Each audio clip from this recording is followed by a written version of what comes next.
Chapter शुरू करेंगे अविकारी शब्द। तो हिंदी ग्रामर का ये टॉपिक है हमारा अविकारी शब्द। अब ये अविकारी शब्द जिनको हम अव्यय भी कहते हैं ये क्या होते हैं। अब यहाँ पर जैसे बताया कि अविकारी का मतलब होता है वो शब्द जिनको परिवर्तित ना किया जा सके, यानी कि जिनके अंदर कुछ बदलाव ना आए उनको हम अविकारी शब्द कहते हैं। तो ऐसे शब्दों को अविकारी शब्द कहा जाता है और इनको हम अव्यय भी कहते हैं। तो इसकी डेफिनेशन की बात की जाए तो हम बना सकते हैं कि ऐसे शब्द जिनके रूप नहीं बदलते, यानी कि जिनका रूप बदलता ही नहीं है, उनको अव्यय कहते हैं या फिर अविकारी शब्द भी कहा जाता है। अविकारी शब्द जो हैं या फिर अव्यय जो हैं, इसके 4 भेद होते हैं। पहला यहाँ पर देखिए क्रिया विशेषण, फिर संबंध बोधक जिनको हम इंग्लिश में प्रीपोजिशन कहते हैं, कंजक्शन जिसको हम समुच्चय बोधक कहते हैं, और विस्मयादि बोधक यानी कि इंटरजेक्शन। अब सबसे पहले हम पढ़ेंगे क्रिया विशेषण के बारे में, जिसको इंग्लिश में हम एडवर्ब के नाम से जानते हैं। रोहन स्कूल के लिए जल्दी जल्दी तैयार हो रहा है। स्कूल की बस कल छूटने वाली थी।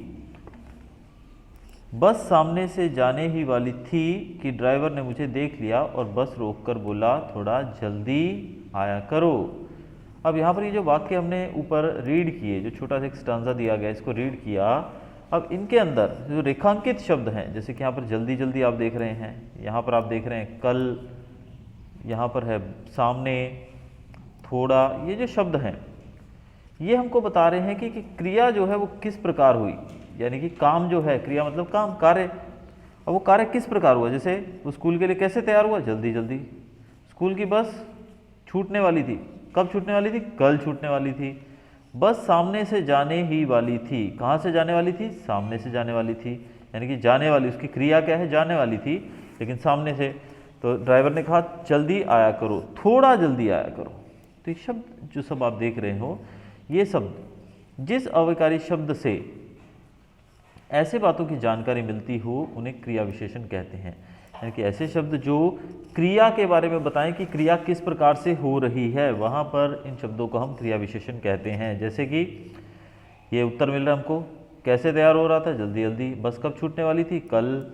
बस कहाँ से जाने वाली थी, सामने से। कितनी जल्दी आया करो, थोड़ा जल्दी आया करो। तो हम कह सकते हैं जो शब्द क्रिया की विशेषता बताते हैं उन्हें हम क्रिया विशेषण कहते हैं। तो क्रिया की विशेषता बताने वाले शब्दों को क्रिया विशेषण कहा जाता है।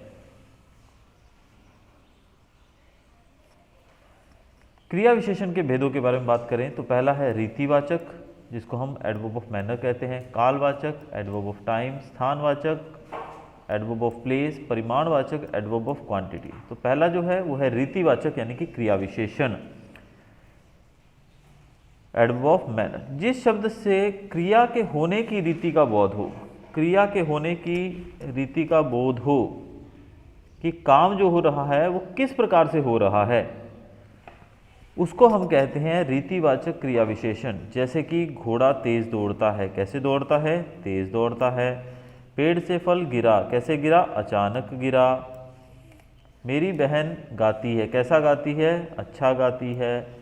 वह खेती करता है, कैसे खेती करता है, मेहनत पूर्वक या फिर परिश्रम पूर्वक। तो यहाँ ये शब्द जो हैं यहाँ पर ये हमको बताते हैं कि काम जो है किस तरीके से किया जा रहा है, किस ढंग से किया जा रहा है, किस रीत से किया जा रहा है।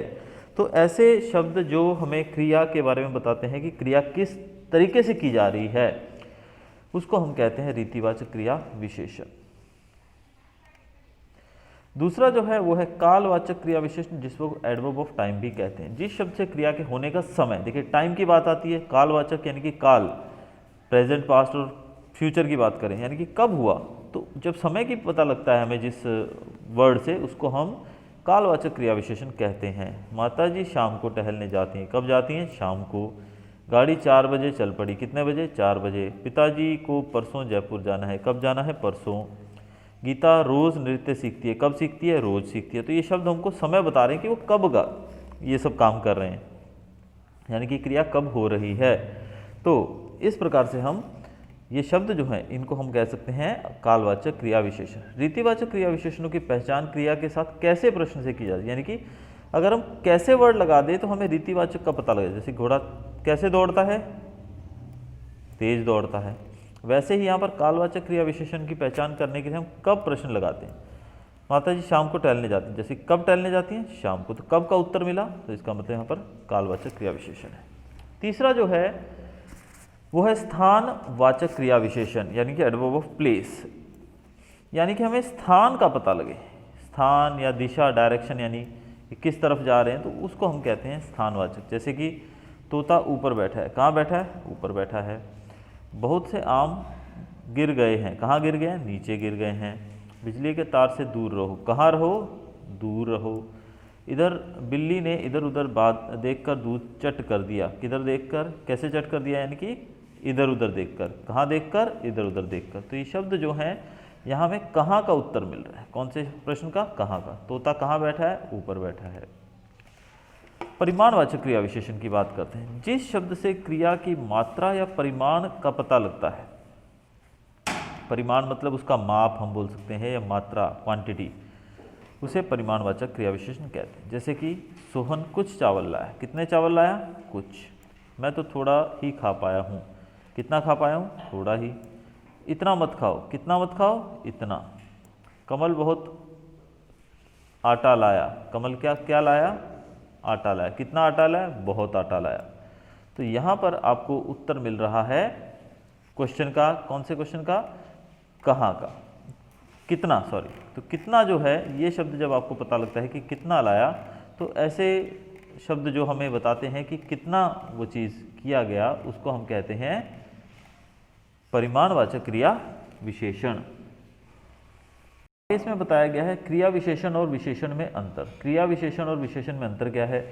क्रिया विशेषण क्रिया की विशेषता बताते हैं और विशेषण संज्ञा और सर्वनाम की विशेषता बताते हैं। अब यहाँ पर देखिए दोनों जगह पर आपको विशेषण शब्द देखने को मिलेगा, एक है क्रिया विशेषण, दूसरा है विशेषण। तो क्रिया और विशेषण में अंतर क्या है? क्रिया विशेषण है वो आपको क्रिया की विशेषता बताता है, इसीलिए इसको क्रिया विशेषण कहते हैं, जबकि विशेषण की बात करें वो संज्ञा या फिर सर्वनाम की विशेषता बताते हैं। मैं बहुत सब्जी खरीद ली, मैंने बहुत सब्जी खरीद ली, तो यहाँ पर सब्जी जो है वो क्रिया है, तो बहुत जो है वो विशेषण है। मैं बहुत भागा, मैं बहुत भागा, तो यहाँ पर भागने के बारे में बताया कि कैसे भागा? बहुत भागा। कितना भागा? बहुत भागा। तो ये क्रिया विशेषण हुआ। यह अच्छी लड़की है, हम एक लड़की की बात कर रहे हैं, यानी कि लड़की, यानी कि हम संज्ञा की बात कर रहे हैं, तो संज्ञा की विशेषता बता रहे हैं, इसलिए हम बोलते हैं कि ये विशेषण है, क्योंकि संज्ञा की विशेषता बताई जा रही है। दूसरा आप देखिए, यह लड़की अच्छा गाती है, कैसा गाती है? अच्छा गाती है। यानी गाना एक क्रिया है यहाँ पर, तो गाना क्रिया है और गाने के बारे में बताया कि गाना अच्छा गाती है, वो लड़की अच्छा गाती है, यानी कि गाने को अच्छे से गाती है। तो यहाँ पर पाठ को दोहराने के लिए कुछ चीज़ें बताई गई हैं जो हम लोग पीछे कर चुके हैं। आगे हमारी आप एक्सरसाइज, ये आप खुद ट्राई कीजिए।